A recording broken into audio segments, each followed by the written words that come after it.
Video کو like کر کے آگے شیئر ضرور کر دینا۔ سوتیلی امی ہے مطلب کیا؟ سوتیلا چچا ہے مطلب کیا؟ سوتیلا رشتہ گالی سے کم نہیں ہے۔ سوتیلے رشتے کا مطلب کیا قرآن سے بتاؤں؟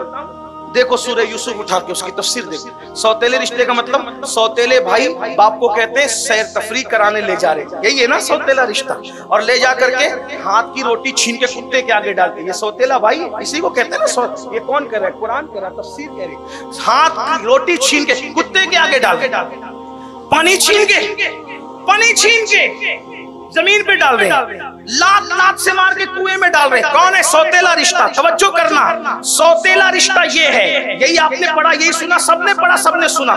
میں ان سوتیلے بھائیوں کو گالی نہیں دے رہا ہوں، لیکن ایک بات بتا رہا ہوں، سوتیلا رشتہ یہ۔ اب آؤ کربلا میں سوتیلا رشتہ دیکھو، صدیوں کے سوتیلے مشکوک رشتے کو، توجہ کرنا، صدیوں کے مشکوک سوتیلے رشتے کو امام حسین نے اتنا معتبر بنا دیا کہ کل تک لوگ سوتیلا بھائی کہنے میں شرماتے تھے، کربلا کے بعد کہتے ہیں میں سوتیلا بھائی ہوں، کیونکہ سوتیلے بھائی کا نام عباس ہوا کرتا ہے۔ آپ سمجھتے ہیں یہ؟ آپ عباس کیا چیز ہے؟ عباس کیا چیز ہے بتاؤں؟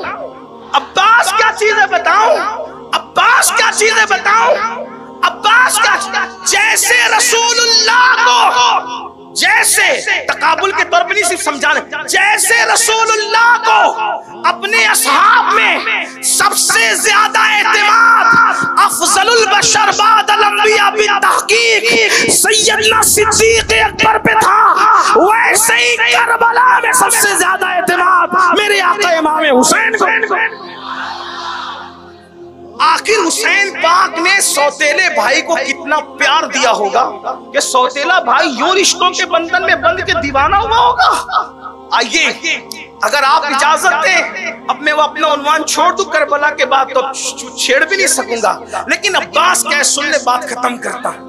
عباس، غازی عباس، مولا عباس، پہلے یہ سن لیں، حضرت عباس کو قمر بنو ہاشم کہتے ہیں، یعنی اتنے خوبصورت تھے عباس، اتنے خوبصورت تھے عباس کہ مولا علی کے ہم شبی تھے، قد بھی ویسا ہی میانہ قد، چوڑا سینہ بہت چوڑا تھا، اور بازو موٹے موٹے بھرے ہوئے تھے، بڑی بڑی آنکھیں اور داڑھی بھی خوبصورت۔ مورخین لکھتے ہیں کہ جب اونٹوں کو چارہ کھلاتے تھے تو اونٹ کی پیٹھ پہ ہاتھ رکھ کے کھڑے ہوتے تھے۔